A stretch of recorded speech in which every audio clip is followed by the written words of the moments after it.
This is essentially about a converter model. Okay, so I'll explain more as we move forward. The background to this is rapid growth for the trust. So at the moment, or currently, there's been a flexible approach to teaching and learning aspects of conversion. Lots of things have happened, but differently for different schools, which is appropriate. But is there a need for standardisation? Behind this, took into account views of converters on the process and got feedback in a general sense. But a lot of the feedback that I got was about office support. There was hardly any mention of teaching and learning in anybody's feedback, which I thought was interesting, because it either means that the teaching and learning side isn't a problem, or it isn't occurring to people. Views of the CST exec, and we all agree on the importance of transition. Then talked about ESET deployment and the effect of schools that it currently has, or the effect on schools currently in the trust, which is kind of the nub of it really, and that's what I'll go on to explain a bit more about later. And then that reflection on the rate of growth. Is it sustainable? Should there be an agreed growth strategy? And if so, what implications are there within that for ESET, for school improvement? So, we have schools, as you know, with a wide range of contexts. Do they have similar issues around smooth assimilation into the trust? Are the things they're finding around teaching and learning the same, or does the context make a difference to the teaching and learning as they move through and join? Has swift growth presented a risk to whole trust outcomes? And then looked around for various different bits of research and information. It's quite old, but it was relevant. It's the Commons Education Committee. That point about collaboration, and then more specifically an element of obligation and what that should mean prior to joining. And then commitment to school leaders to embrace conversion is absolutely vital to assimilation into trust. The point there about sharing not being enough, I think, is really, really interesting. I think we've been great at sharing practice, but there hasn't necessarily been accountability or obligation that's gone along with that. And I think that's something else that feeds into it. So therefore, came up with the idea of CPD engagement before conversion and a memorandum of understanding. So any converters coming along would be presented with a package, which is what I'll go on to explain about a little bit more. In terms of delivering it, as you'd expect, the overwhelming majority of ESET work prior to 2018 was undertaken in trust schools. You would expect that to be the case, of course. All Saints kind of changed the picture because of the nature of that conversion. ESET worked in the school far more, and if we go back historically, thinking about Haxby Road, where we've made a massive difference is when we've been in the schools.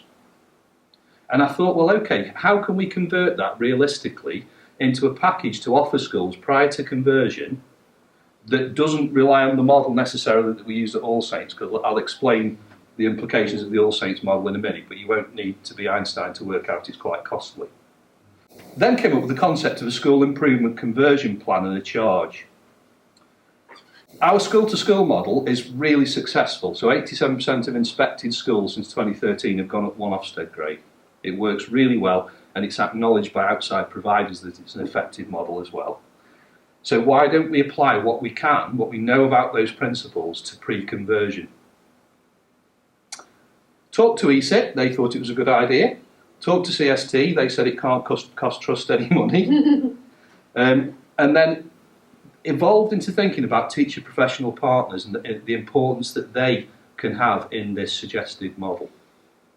I looked around at other mats and nobody else does this. And I think we're good at doing things nobody else does. So I think that kind of appealed to me. When I find nobody else does it, it doesn't put me off. I think, great, we'll do something around that. Back to the ESET situation though, just without the executive, that cost 40,000, which I can't see being a particularly attractive model to converters. So, the suggestion is this, so key proposals. Every school, when they express an interest in converting and say and commit to converting, because bearing in mind that the process rarely takes less than 9 months, I don't think it ever has, but maybe correct, maybe wrong. So you're looking at probably an academic year. So the suggestion is that every school gets 2 days of exec support, whether that be LLE or NLE, to involve them in strategic planning of the conversion plan. That support plan is then generated and agreed with the school, and then ESIT support comes into play, the use of SLEs and the partnership teachers as well. The non-conversion surcharge is because, the suggestion of 15% is because, or there is a safeguard actually, in case the school doesn't convert. Because this support plan actually costs trust money because we're offering reduced rates because the schools are converting. So the idea is that it will be attractive just from a CPD point of view. So even if the school then decides not to convert, they've still had good value for money because they've had good professionals working in their school. If they don't convert, we can't lose out financially because that's a risk. The table explains or covers the principles. So the idea would be 0.5% of the school GAG. 2 examples below. Small school, 300,000 GAG. In both scenarios, they would need to pay the 700 for exec support, but that is a significantly reduced rate, 350 a day. But I think that's really important that that is a non-negotiable, because there needs to be strategic direction about what's happening around the CPD. And it needs to be based upon EBOR teaching and learning non-negotiables, if you like. Now, we don't have many, but it's things like assessment system, and it's also partnership working, which is key to our success, and those kind of principles and embedding those in the school before they join, I think reduces risk, and it also reduces draw on ESIT.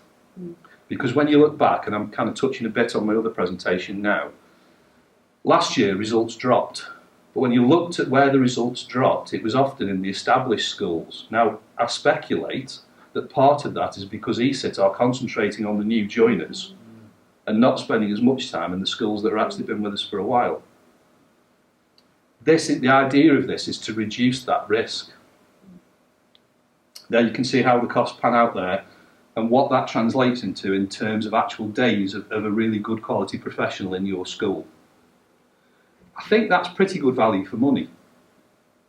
And if we were to say to schools that it is a condition of joining, they can then have a line of sight to not engage in other professional development that they were committed to. So it's not an additional cost so much as their CPD budget is given over for the year prior to conversion to concentrate on getting that conversion right so that when they join Trust, they join it running.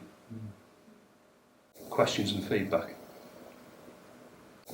I like the way that you articulated that it's just moving their finance to what they would have been spending to what they can spend in terms of the sort of ESIT. What sort of strategies would you use to actually ensure that they have confidence in that transitional model? Because it's quite a big step, isn't it, to move from, well, stop doing all the things that you did and spend it on this because it's going to make a difference. I just wonder what you would do. It would feed from due diligence. All this is assumed after due diligence. Right. So I admit that may come with timing issues because due diligence often happens a bit later and we need to probably rethink that in terms of when it does happen. But the intelligence from due diligence is shared with the school. So therefore you identify what they need, the priorities, and that then would give them the confidence that you're focusing on what they would be focusing on anyway. They're just getting good quality trust support. Yeah. You've also got the track record as well that backs it up in terms of the school-to-school support aspect. I can really see the benefits of them having support, but conversely, trust, knowledge and involvement within schools prior to actually that joining, because actually for some it's just part of a day's due diligence that you get that sense check, and then obviously you're just relying on a set of numbers and that doesn't really tell you all the information you need. So I can see that. I suppose for some schools looking at something like 4,000 would be quite, a bit of a gulp. And I just wonder whether actually as part of the due diligence and the exec support, whether collectively the SLT, the governors and the trust could work out a package of support that could be flexible depending on need, because some schools when you've got that intelligence, would need that amount of support. Some wouldn't. Mm-hmm. And whether there would be flexibility That's a around good that. idea. You could have this as a core starting point, Yes. and then move Yes. up or down. So your 700 is non-negotiable, but the other is dependent on need, and that would be dependent on the robust and supportive conversation that you'd have between the SLT of the school, the governing body of the school, and the trust. Mm-hmm. And then that would also increase earlier partnerships as well. Mm-hmm. Yeah, and then that feeling of being part of the trust would be more tangible. Yeah. Mm. I think it's a good point, Gail. Yes, absolutely. But also reflecting back on that school with the 800k gag is a fairly large school. Mm. Yes. And 4,000 isn't actually. No. If you look at your CPD, it's not a huge amount. Admittedly, that translates into 20 days. But if it translates into 20 effective days, and in the model of team teacher, I think that they would see the value. I think. Yeah, but I think it goes back to possibly a previous presentation we've heard where we've talked about the phrase "one size fits all," and actually what we're saying in terms of perhaps proposing a bit of flexibility is the context of every school is different. Yeah. Mm. Have you included in this package, because obviously the feedback was raised about the office support and that transition, which can ultimately have an impact on your teaching and learning, particularly if you're trying to introduce new systems and you've been tied up in your office and you can't get things out swiftly, where perhaps your teachers may rely on that admin support. Included into that, is there some work within It the isn't for CST, no. Right. What came back was fundamentally from the feedback that we got, there were some issues with transfer from back office. Yeah. But there weren't major ones that came back from the feedback that we got. But it could be. You could say, particularly if, again, due diligence identifies that there's a particular issue with some aspect of back office, then you could convert some of that into support for that rather than teaching and learning. That flexibility. Yeah. Is that ESIT support one person from the ESIT team? No, Or is that the team? It would be intended to be bespoke to the needs. So based on due diligence and the strategic plan that the execs formed with the head of the school, what do we need? Therefore, and what does that translate into in terms of e-board staff, and can we deploy them? Because one of the reasons for mentioning the teacher partner model, it isn't intended that this would necessarily be ESIT team. Because what I think's happened, partly, is that new joiners have drawn away from ESIT, particularly All Saints for very good reasons, but that's drawn a lot of time away from our schools, which actually we need to think about that in terms of the risk. So the partners, the identified list of really great teachers, would provide most of the support around this, who understand the e-board teaching and learning system. If you were taking really great teachers from within the trust, but only charging the school 4,000 for 20 days, for potentially a team rather than an individual, how would you then put the money back into the school? Because there'd be a shortfall of money, because obviously you would need to cover those teachers. So would it be done on a gift model? Yeah, no, it wouldn't. So the shortfall, the money actually should cover cost of supply. The charge would cover that. It's around about, I worked out on 200 a day. So it would, if you need to cover it, would cover that, but it's not giving you anything markup on top of that. Is effectively it. Before introducing a scheme like this, which looks at future conversions, what study have you done with respect to the likely expansion of the trust and the actual need for this? I think we've obviously slowed down, as you would expect, so there's a period of real rapid growth. That goes back to the point at the start about whether there's an agreed growth strategy, and this forms part of that agreed growth strategy. It's based on an assumption that you would kind of accept, as it were, 2 schools a year, because I think that's sustainable. Is that current trust policy? No. It's just at the moment we look at the schools and see where we are and then assess risk based on each individual case, which is fine, and you can still do that. I think it's more of a question whether you need an agreed strategy or not. But I think it's a sensible consideration because actually in some of our areas we have a very small number of schools, and so therefore it's good to consider that. You mentioned in your earlier slide about the accountability for sharing good ideas and acting upon them. What does that look like? I think that if you're working as a teacher partner with somebody else, you should be responsible for their development as part of your performance management. It should be written in. Now, it doesn't mean clearly that you can have sole responsibility. That sits with the head and the, you know, but it should be a part of it, because then it's that point about sharing's not good enough. It's got to make a difference. Yeah. And the way that you get that is by refocusing those people that are working in partnership, and not in a threatening way, but just being really clear. This is really great for your professional development. We recognise you're a great teacher. You therefore are part of improving practice, and that needs to be evidenced.